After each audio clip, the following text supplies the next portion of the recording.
नमस्कार, जय हिंद। भवानी एकेडमी ढलियारा में आपका एक बार फिर से स्वागत है। आज हमारा टॉपिक रहेगा करंट जीके का तीसरा और अंतिम टॉपिक जनवरी 2025 का। जैसा कि पहले और दूसरी क्लास में, पहली क्लास में हमने देखा कि किस प्रकार से टाइगर रिजर्व की बात करी। सेकंड में हमने प्रोवा 3 के बारे में चर्चा करी जो कि एक सैटेलाइट है। दूसरी क्लास में हमने देखा किस प्रकार से हाला मोदी कार्यक्रम था। फीफा वर्ल्ड कप 2034 के बारे में चर्चा करी। नेपाल के जर्नल को भारतीय जर्नल की मानद उपाधि दी गई और फॉरेस्ट रिपोर्ट के बारे में चर्चा करी। आज तीसरी और अंतिम क्लास है और इसके बाद हमारा जनवरी 2025 का करंट जीके समाप्त हो जाएगा। तो हमारी पहली जो आज की जिस विषय पर हम चर्चा करेंगे करंट जीके में, वो बड़ा ही इंपॉर्टेंट है। भारत के आरबीआई के governor, reserve bank of India के गवर्नर। जैसा कि हम जानते हैं कि हमारे रिजर्व बैंक ऑफ इंडिया के गवर्नर जो थे वो शक्तिकांत दास थे। तो अभी उनके स्थान पर नए जो गवर्नर बने हैं उनका नाम है संजय मल्होत्रा। संजय मल्होत्रा बने आरबीआई के नए गवर्नर। अब आज के बाद जो भी नई करेंसी आएगी आप देखेंगे गवर्नर के साइन जहां पर होंगे वहां संजय मल्होत्रा जी का नाम होगा। वास्तव में संजय मल्होत्रा जी 1990 बैच के राजस्थान कैडर के अधिकारी हैं। एक आईएएस अधिकारी रिटायर्ड मान लो।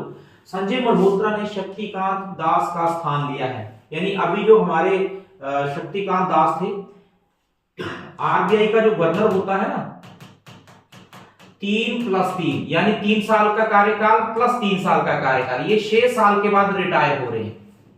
ये तब आए थे जब, अभी आप 6 साल माइनस कर लो इसमें से, है ना। तो इससे पहले ये जो आपके संजय मल्होत्रा जी थे, ये पूर्व वित्त मंत्रालय में राजस्व सचिव थे। यानी वास्तव में वर्ड है वित्त मंत्रालय, नोट पूर्व वित्त मंत्रालय। वित्त मंत्रालय में, पहले वित्त मंत्रालय में राजस्व सचिव थे। इससे पूर्व, यानी पूर्व जो है वो ब्लैक इंक में होना चाहिए था, पूर्व। इससे पूर्व वित्त मंत्रालय में राजस्व सचिव थे ये। उसके बाद भारत के 26वें गवर्नर है। ये अपने आप में एक इंपॉर्टेंट क्वेश्चन है कि भारत के आज तक जो भी गवर्नर हुए हैं उनमें संजय मल्होत्रा जी का नाम 26 है। थोड़ा सा आइडिया होना चाहिए कि जी फर्स्ट कौन है या फर्स्ट कौन था जब अंग्रेजों का जमाना था। पता होना चाहिए कि आफ्टर इंडिपेंडेंस कौन था, स्वतंत्रता के बाद कौन था, सबसे लंबा कार्यकाल किसका था, इस तरह से। अगला क्वेश्चन है, भारत के प्रथम गवर्नर थे सर ऑसबोर्न स्मिथ। ये अंग्रेजों का समय था 1 अप्रैल 1935 को। सर ऑसबोर्न स्मिथ ये भारत के पहले गवर्नर थे। और सबसे लंबा कार्यकाल सर वेनगल रामाराव के था।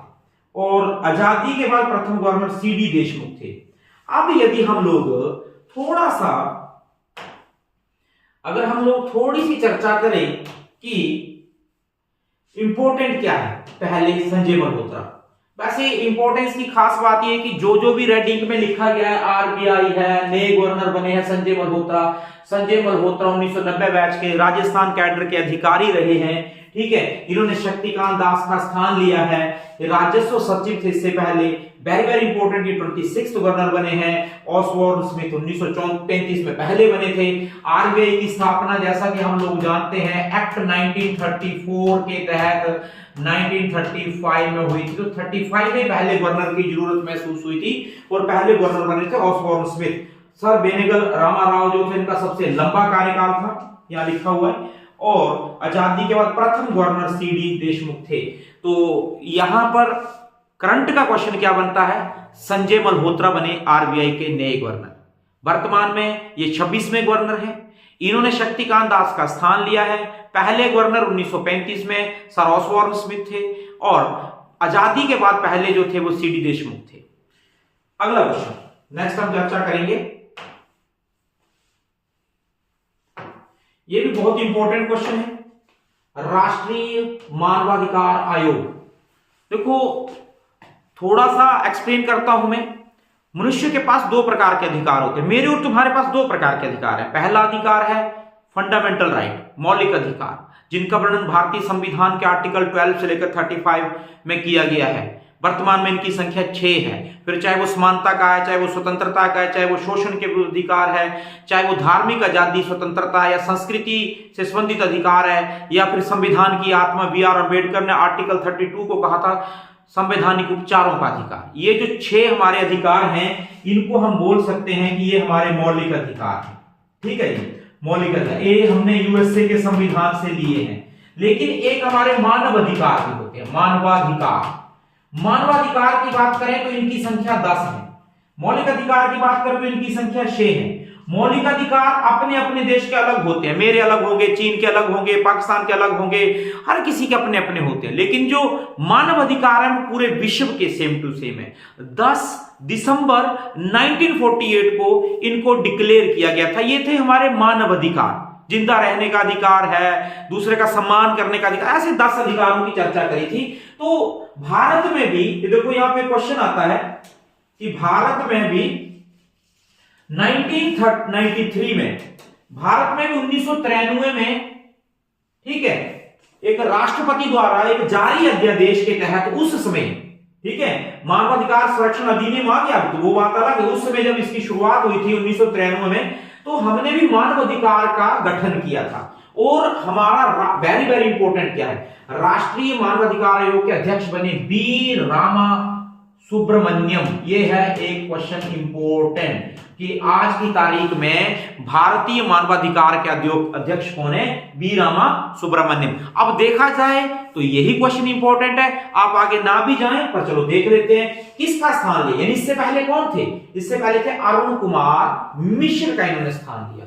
इंपॉर्टेंट है बी रामा राव कितने में है, ये 9th बने हैं। तो ये बी अरुण कुमार कौन थे, ये 8th थे।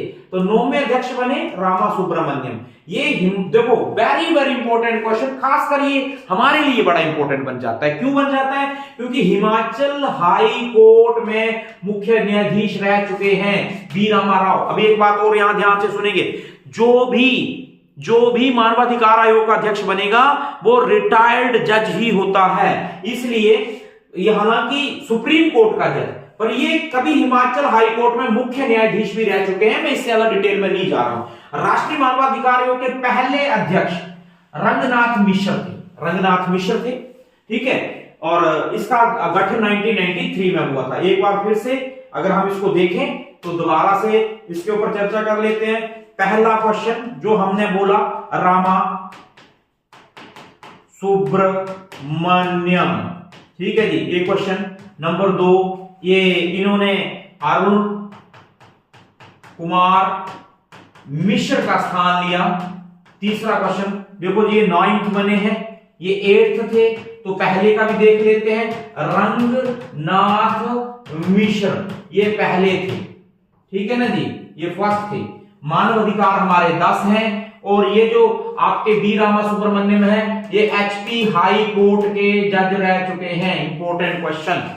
तो दूसरा टॉपिक, पहला हमने किया आरबीआई के नए गवर्नर बने संजय मल्होत्रा, और दूसरा क्वेश्चन हमने किया कि मानवाधिकार आयोग के नए अध्यक्ष बने वी रामा सुब्रमण्यम। चलो तीसरे पेज पे चलते हैं। नेक्स्ट आता है हमारा,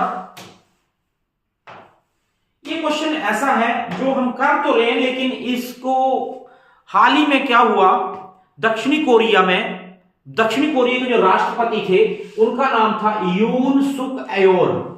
इन्होंने अपने देश में एक तरह से इमरजेंसी डिक्लेयर कर दी, लेकिन इमरजेंसी के बाद क्या हुआ, देश में बवाल पैदा हो गया। जो विपक्षी पार्टी थी उसने तो बवाल करना ही करना था, यहां तक कि इनके अपने जो मेंबर थे, मानो जैसे बीजेपी वाली पार्टी है इंडिया में, तो उन्होंने कोई अगर गलत काम कर दिया तो बीजेपी के मेंबर नाराज हो जाए, तो जो आपके वहां के जो प्रेसिडेंट थे यून सुक एयोल, इनकी अपनी पार्टी ने विरोध कर दिया। फिर उन्होंने देखा कि मेरे साथ तो कोई भी नहीं है, ना पक्ष है ना विपक्ष है, अपनी पार्टी भी नहीं है, इसलिए इन्होंने अपने द्वारा लिए गए निर्णय को 6 घंटे के अंदर बदल भी दिया। लेकिन तब तक इनकी बड़ी किरकिरी हो चुकी थी, और फिर दक्षिणी कोरिया की पार्लियामेंट ने इनके विरुद्ध इम्पीचमेंट यानी महाभियोग प्रस्ताव लेकर आए और ये इन्होंने पास कर दिया। दक्षिणी कोरिया में आज तक सिर्फ 3 राष्ट्रपति ऐसे हुए हैं जिनके विरुद्ध महाभियोग की प्रक्रिया लाई गई है। अब क्वेश्चन बनता है कि हमें पेपर में कैसे क्वेश्चन आ सकता है, हाल ही में विश्व के किस देश के राष्ट्रपति के विरुद्ध महाभियोग की प्रक्रिया लाई गई? ये तो आपको एक्स्ट्रा नॉलेज के लिए ज्यादा बताया जा रहा है। दक्षिणी कोरिया के राष्ट्रपति यून सुक येओल ने लगाया मार्शल लॉ। कारण था कि इन्होंने मार्शल लॉ लगाई गया। मार्शल लॉ लगाने के बाद कड़े विरोध के बाद इन्होंने 6 घंटे में वापस लिया अपना निर्णय। इन्होंने 6 घंटे में अपना निर्णय वापस ले लिया। मार्शल लॉ लगाने के कारण भारतीय संसद ने महाभियोग प्रस्ताव पास कर दिया। ठीक है, अब वही गलत काम करोगे, मार्शल लॉ लगाओगे, अपनी मर्जी से लगा लोगे, बिना सांसदों को अपने इसमें लिए हुए लगा लोगे तो फिर गलत तो हो गई। तो ये तीसरे वेरी वेरी इंपॉर्टेंट, ये 3rd प्रेसिडेंट थे वहां के दक्षिणी कोरिया के जिनके विरुद्ध महाभियोग चला, यानी इससे पहले भी चला है। ये यहां तक क्वेश्चन कंप्लीट हो गया। ये क्वेश्चन हो गया साउथ कोरिया वाला। ठीक है जी, साउथ कोरिया का क्वेश्चन यहां पे खत्म हो गया कि अगर आपसे पेपर में एग्जाम में पूछा जाता है कि किस देश के राष्ट्रपति के विरुद्ध हाल ही में महाभियोग की प्रक्रिया शुरू की गई, तो साउथ कोरिया। अगला नेक्स्ट क्वेश्चन है, स्थिर मूल्य पर राष्ट्रीय आय की गणना का आधार 2011-12 के स्थान पर अब होगा 22-23। ये बहुत इंपॉर्टेंट है। मैं थोड़ा इसके ऊपर हल्की सी चर्चा कर रहा हूं, ज्यादा डिटेल में नहीं जा रहा हूं। देखो क्या होता है कि अब यदि कोई आदमी बोले कि जी मेरी इनकम जो है वो 100 रुपया है, तो और कोई आदमी बोले कि जी मेरी इनकम जो वो 1000 रुपया है। अब एक आम आदमी देखेगा तो वो तो यही बोलेगा ना कि 1000 रुपए वाले की इनकम ज्यादा है और 100 रुपए वाले की इनकम कम है।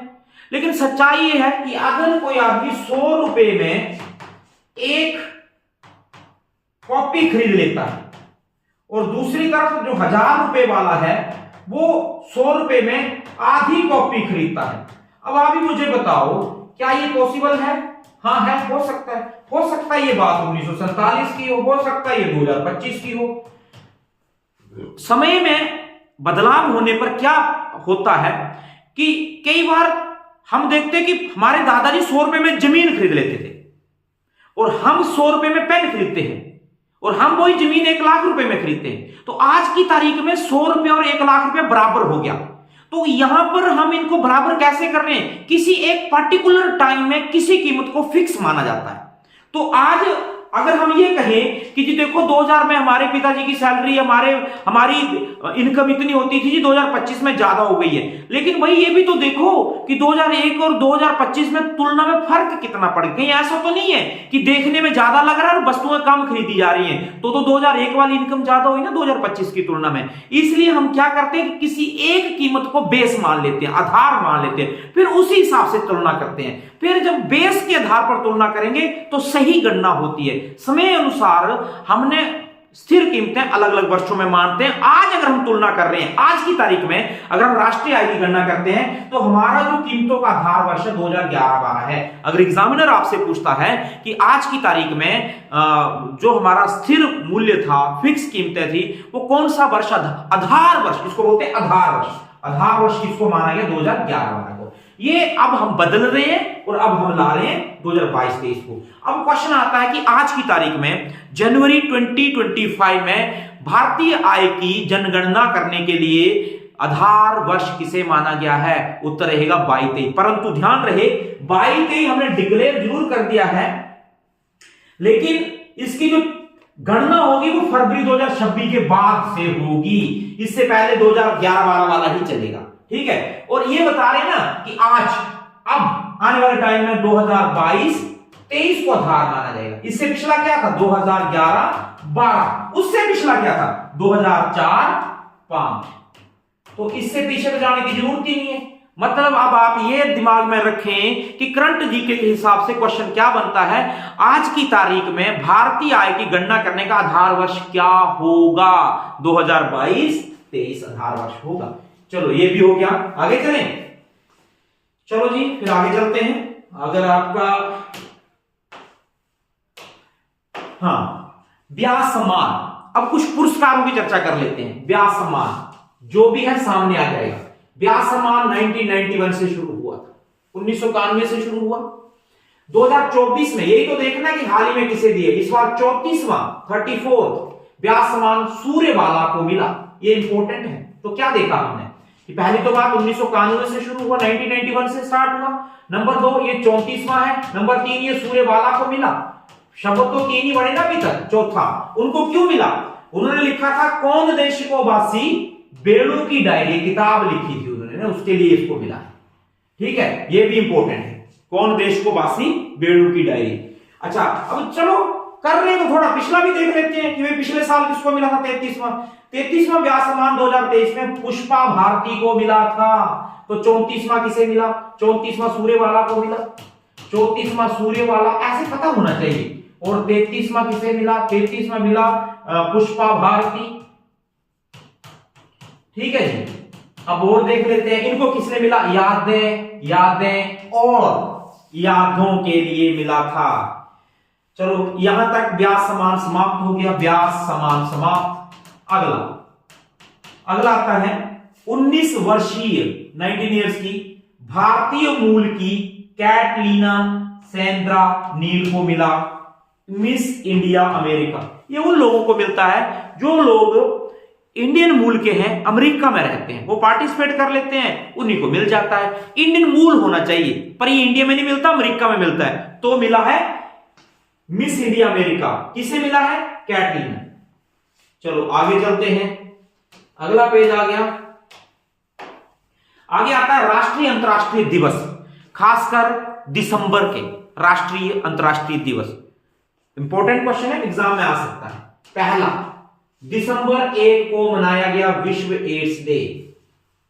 तो कॉमन सेंस है, एड्स दिवस 1 दिसंबर को, मानवाधिकार दिवस 10 दिसंबर को। 1 दिसंबर को जब मनाया गया तो 2024 वर्ष का एड्स डे का थीम था सही रास्ते पर चले और मेरा स्वास्थ्य मेरा अधिकार। ये थीम है इसका। निष्कर्ष बोलो, कंक्लूजन बोलो, कंक्लूड बोलो, कोई ऐसा वाक्य बोलो कि जो जो जो मतलब इसको सुधारने में हमारी मदद करे। एड्स के प्रति जागरूकता लाने के लिए जेम्स डब्ल्यू वुन तथा थॉमस नेटर को जाता है। शुरुआत में इन लोगों ने मेहनत करी थी, लोगों को जागरूक किया था एड्स के बारे में। नहीं है तो कोई बात नहीं। 1 दिसंबर को एड्स डे मनाने का निर्णय यूएनओ ने 1988 में लिया था।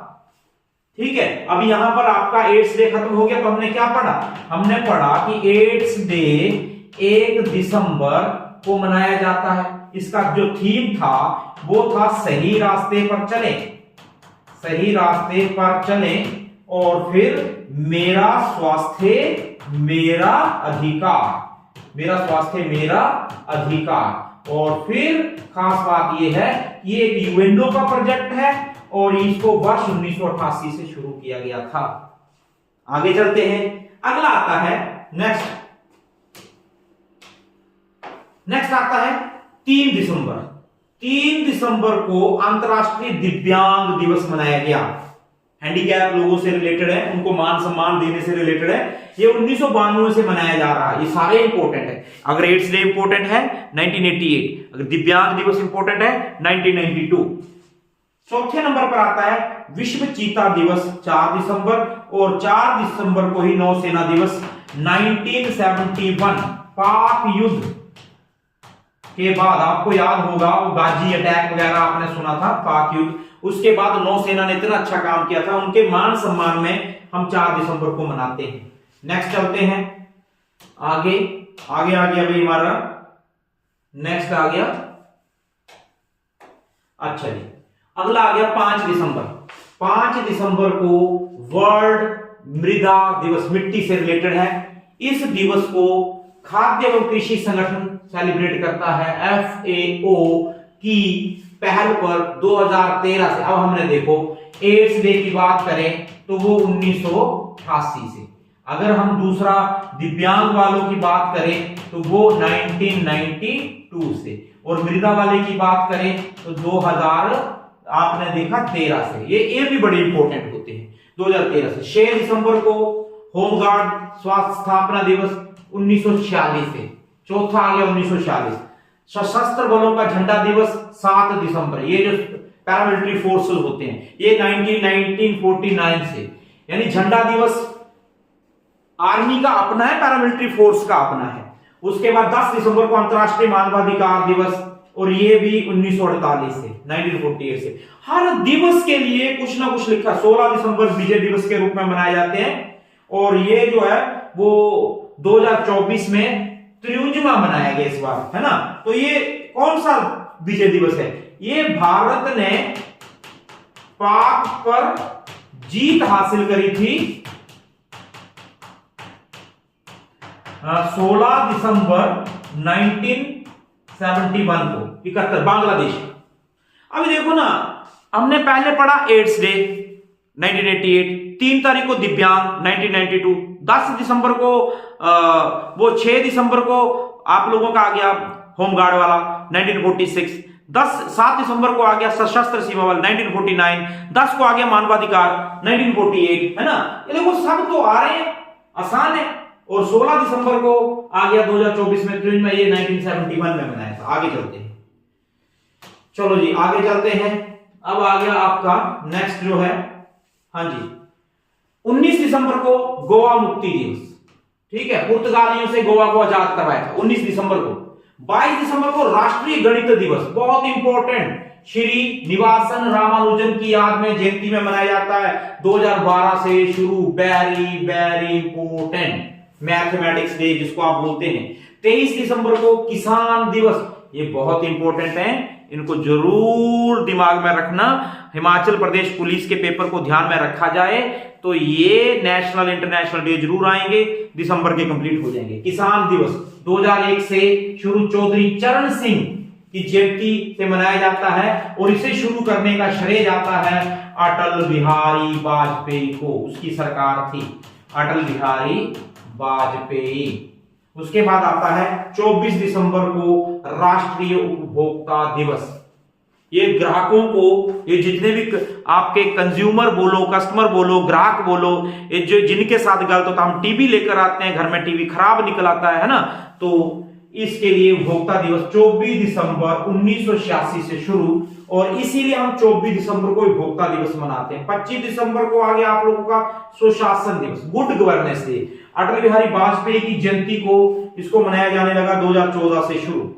26 दिसंबर को वीर बाल दिवस, यानी गुरु गोविंद सिंह के शहजादों को की याद में, स्मृति में से मनाया जाता है 2022 से शुरू। ये बहुत इंपॉर्टेंट टॉपिक था, चाहे एड्स डे था 1988 से, चाहे दिव्यांग दिवस था 1992 से, चाहे फिर आप लोगों का होमगार्ड का दिवस था 1946 से, सशस्त्र सीमाओं का था 1949 से, फिर चाहे आप लोगों का मानवाधिकार दिवस था 1948 से, फिर चाहे विजय दिवस था 1971 से, ठीक है, या फिर उसके बाद चाहे आप लोगों का किसान गणित दिवस था 2012 से, है ना, या फिर आप लोगों का किसान दिवस था 2001 से, और फिर आप लोगों का उपभोक्ता दिवस था 1986 से, और फिर सुशासन दिवस था 2014 से, और वीर बाल दिवस था। हर नेशनल इंटरनेशनल डे के साथ उसके शुरुआत की एक ईयर बताया गया है, जरूर दिमाग में रखेंगे। आगे चलते हैं, ठीक है जी। अब हम पहुंच गए हैं, थोड़ा ही बचा है, ज्यादा नहीं बचा है, लास्ट क्लास है ये। देखो ना, थोड़ी मैं यहां पे आपको ये भी बोलूंगा कि देखो, ठीक है, ये एक शुरुआत थी, कुछ गलतियां हमसे भी रही होंगी, और तारीख भी मेरे ख्याल से आज 29 जनवरी हो चुकी है।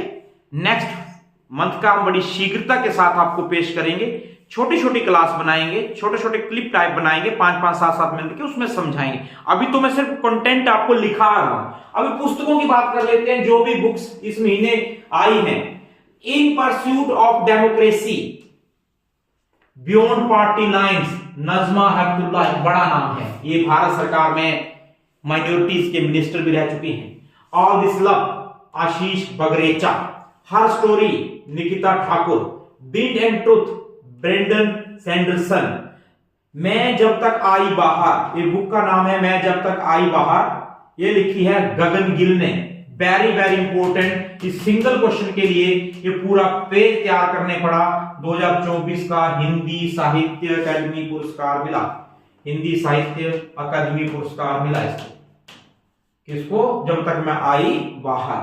आप इसके बारे में विचार कर सकते हैं। आगे बढ़ते हैं, आगे आ गया बहुत ही इंपॉर्टेंट क्वेश्चन है। अब प्रयागराज महाकुंभ सुर्खियों में चल रहा है, बहुत इंपॉर्टेंट क्वेश्चन। देखो, कुंभ मेला अक्सर 12 वर्षों के उपरांत आता है। एक अर्ध कुंभ होता है जो 6 वर्षों के उपरांत आता है। जो कुंभ मेला है, पिछला कुंभ 2013 में हुआ था, तभी 2025 में आया। अर्ध कुंभ 2019 में हुआ था। इतनी ज्यादा जनता वहां आ रही है, हमारे हिमाचल के लोग भी जा रहे हैं। सुनने वाली बात यह है, ऐसी धारणा है, माना जाता है कि जिंदगी में अगर कोई गलत काम हुआ है, कोई पाप है, कोई ऐसा काम है, तो वो उतर जाएगा। अब ये सच्चाई है झूठ है, वो चलो शास्त्र जानते हैं। तो कहा जाता है कि इस बार ना कुंभ मेले में 6 स्नान हो रहे हैं, जिसको बोलते हैं शाही स्नान, है ना। 6 शाही स्नान 3 जनवरी में थे, 3 फरवरी में थे। आज 29 जनवरी है, इत्तेफाक से आज भी स्नान चल रहा है। ठीक है, तो पहला क्वेश्चन, 13 जनवरी से 26 फरवरी तक 2025 तक चलेगा क्या प्रयागराज महाकुंभ? अगला, पूर्ण कुंभ 12 वर्ष के बाद होता है। दूसरा इंपॉर्टेंट क्वेश्चन, पिछला 2013 में हुआ था, वेरी गुड। अर्ध कुंभ 6 वर्ष के बाद, जो आधा कुंभ होगा वो 6 सालों के बाद होगा। पिछला 2019 में हुआ था, पर इसको अर्ध कुंभ बोलेंगे। अभी जो हो रहे हैं 13 जनवरी, 14 जनवरी और आज की तारीख 29 जनवरी को होगा। फिर 3 फरवरी, 12 फरवरी और 26 फरवरी, यानी जिस दिन आप लोगों की 26 फरवरी को महाशिवरात्रि होगी, वो अंतिम, यानी यहां पे लिखा है, नहीं लिखा है, नहीं लिखा है, ये मेरे ख्याल से नहीं लिखा, आप लिख सकते हैं। 6 शाही स्नान होंगे। अगला पेज है, लिखेंगे प्रयागराज के महाकुंभ, यानी कि वेरी वेरी इंपॉर्टेंट, महाकुंभ क्षेत्र को, जितना जितना एरिया है उस क्षेत्र को 4 माह के लिए जिला घोषित किया गया है, डिस्ट्रिक्ट। उसका अपना एसपी होगा, अपना डीसी होगा, उस हिसाब से 4 माह के लिए। जैसे ही 4 माह पूरे हो जाएंगे वो वापिस वैसे बन जाएगा।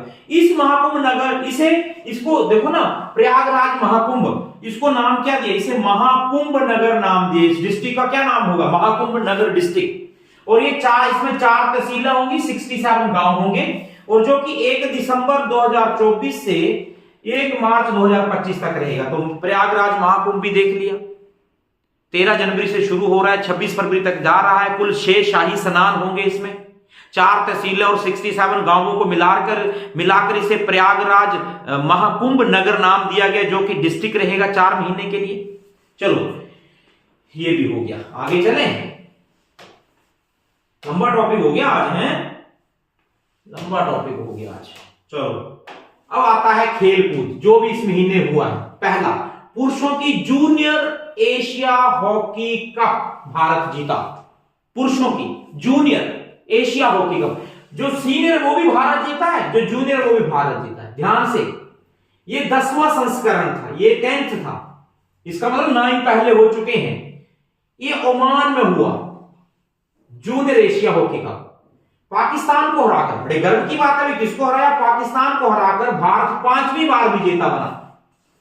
मैं फिर बोल रहा हूं, ये जूनियर हॉकी एशिया कप है, विश्व कप नहीं, junior hockey Asia cup. Bharat जीता, पाकिस्तान हारा। ओमान में हुआ, मस्कट में हुआ, 10वां संस्करण था, 5 बार तो भारत ही जीता है। पीआर श्रीजेश बहुत बड़ा नाम है, गोलकीपर हुआ करते थे। ओलंपिक में जब भारत ने ब्रॉन्ज मेडल जीता तो ये पीआर श्रीजेश गोलकीपर थे, इनका बड़ा योगदान है। आज ये इंपॉर्टेंट क्वेश्चन है, भारत की जूनियर हॉकी टीम के कोच कौन है? PR Sreejesh junior hockey team के कोच हैं। उसके बाद सैयद मुश्ताक अली ट्रॉफी 2024 मुंबई ने जीती। जय शाह, ये अमित शाह के बेटे हैं, very very important question. Jay Shah अंतरराष्ट्रीय क्रिकेट परिषद आईसीसी जिसको आप बोलते हैं के चेयरमैन बने। ये इंडिया के लिए प्राउड की बात है कि आज जो आप लोगों का अंतरराष्ट्रीय क्रिकेट परिषद है उसके हेड बने जय शाह। जय शाह सब, देखो दूसरी रिकॉर्ड की बात, सबसे कम उम्र के, देखो ना, जो आईसीसी होती है ना, इंटरनेशनल क्रिकेट काउंसिल, उसमें कभी ऑस्ट्रेलिया का अध्यक्ष बनता है, चेयरमैन बनता है, कभी न्यूजीलैंड का, कभी अफ्रीका का, कभी जिम्बाब्वे का, कभी भारत का, कभी पाकिस्तान का। इस बार भारत के बने हैं और जय शाह बने हैं। और जय शाह जब बने हैं तो उनकी एज है 36 ईयर। इन्होंने एक रिकॉर्ड बनाया है। आपको पता है आजकल इंडिया के हर व्यक्ति, नरेंद्र मोदी 20 बार पुरस्कार जीतता तो रिकॉर्ड बनाता है। नरेंद्र मोदी 13 से 14 बार विदेशी संसद को रिप्रेजेंट करता है तो रिकॉर्ड बन जाता है। भारत की जनसंख्या 142 करोड़ पहुंचने को रिकॉर्ड है। भारत रेलवे में हम 3rd नंबर पे आते हैं, आर्मी में हम नंबर 4 पे आते हैं, मंगल पे पर हम पहुंच गए हैं, चंद्रमा के हम दक्षिण ध्रुव पर पहुंच गए हैं। हर एंगल से हम लोग जो है वो रिकॉर्ड बना रहे हैं। तो सबसे कम आयु के अंतरराष्ट्रीय, आज तक कोई भी इतनी कम उम्र का नहीं बना। तो सबसे कम उम्र का जयशाह ने रिकॉर्ड बनाया, वो आईसीसी के चेयरमैन बने। और श्रीलंका के शम्मी सिल्वा जब ये एशियाई क्रिकेट के परिषद यानी ये एशिया के हेड बने, इन्होंने ये सीट खाली करी ना, ये जयशाह के पास थी, तो सीट खाली हुई तो श्रीलंका के बने। चलो ये भी हो गया। और अब हम पहुंचते हैं अपने लास्ट पेज पर। लास्ट पेज पर पहुंचते हैं। देवाजित सैकिया, ये भारतीय क्रिकेट कंट्रोल बोर्ड, ये बीसीसीआई के, अब देखो ना बीसीसीआई ये कार्यवाहक बने, टेम्परेरी बने, कार्यवाहक महासचिव बने। ये असम से है देवाजित सैकिया। अगला है अंडर 19 एशिया कप क्रिकेट। ये एशिया कप है, ऊपर से क्रिकेट का है, सिर्फ इसमें एशिया के भाग इंडिया, पाकिस्तान, नेपाल ऐसे करके। एशिया कप क्रिकेट भारत को हराकर, बड़े दुख से कहना पड़ रहा है, भारत को हराकर बांग्लादेश जीता अंडर 19 क्रिकेट। ठीक है। और महिलाओं का पहला अंडर 9, महिलाओं का तो ये था ही फर्स्ट, महिलाओं ने बांग्लादेश को हराकर इंडिया जीता, यानी महिलाओं ने इज्जत रख ली। भारतीय महिलाओं ने बांग्लादेश की महिलाओं को हराया और बांग्लादेश के पुरुषों ने अंडर 19 में भारत को हराया। और भारत के 18 वर्षीय, बड़ा ही इंपॉर्टेंट क्वेश्चन है ये, तो पेपर में आएगा। जो भी बच्चे एसएससी का पेपर देने जा रहे हैं, आप मेरे से लिखवा कर ले लो, ये पेपर क्वेश्चन जरूर मिलेगा। भारत के 18 साल के गुकेश डी बने सबसे कम या सबसे युवा विश्व शतरंज चैंपियनशिप विजेता, यानी जिसको बोलते हैं ना विश्व कप शतरंज, ये 18वें विजेता है। यानी इसका मतलब आज 18 विश्व कप हो चुके हैं, ये 18वें विजेता है। और इन 18 में 2 भारतीय हैं, एक विश्वनाथन आनंद, एक जो विश्वनाथन आनंद है, और दूसरे हैं गुकेश डी। ठीक है, दूसरे गुकेश डी। गुकेश डी की खासियत है कि सबसे कम उम्र के हैं ये भी रिकॉर्ड हो। अभी जयशाह ने रिकॉर्ड बनाया था कि सबसे कम उम्र में वो आईसीसी के चेयरमैन बन गए। गुकेश डी ने सबसे कम उम्र का वर्ल्ड कप ही जीत लिया। हालांकि 18 वर्ल्ड कप हुए हैं विश्व शतरंज के, जिनमें से भारत को सिर्फ 2 ही मिले हैं, एक विश्वनाथन आनंद और दूसरा गुकेश डी। और गुकेश डी ये पुरस्कार पाने वाले सबसे नौजवान है, 18 साल की उम्र में कप जीत के आगे। ये था करंट जीके जनवरी 2025। उम्मीद करेंगे फरवरी 2025 में जो हम जीके लाएंगे, छोटी छोटी क्लास होगी, एक्सप्लेनेशन ज्यादा होगी। एग्जाम में, आने वाले एग्जाम में, एसएससी के एग्जाम में बहुत सारे क्वेश्चन यहां से रह सकते हैं। उम्मीद करते हैं क्लास आपको जरूर अच्छी लगी होगी, जरूर अच्छी लगी होगी। आप इस पर सोचें, इस पर नोट्स बनाएं, बना के रखें, आपको इसका फायदा मिलेगा। Thank you very much. मिलते हैं फरवरी 2025 में। Thank you.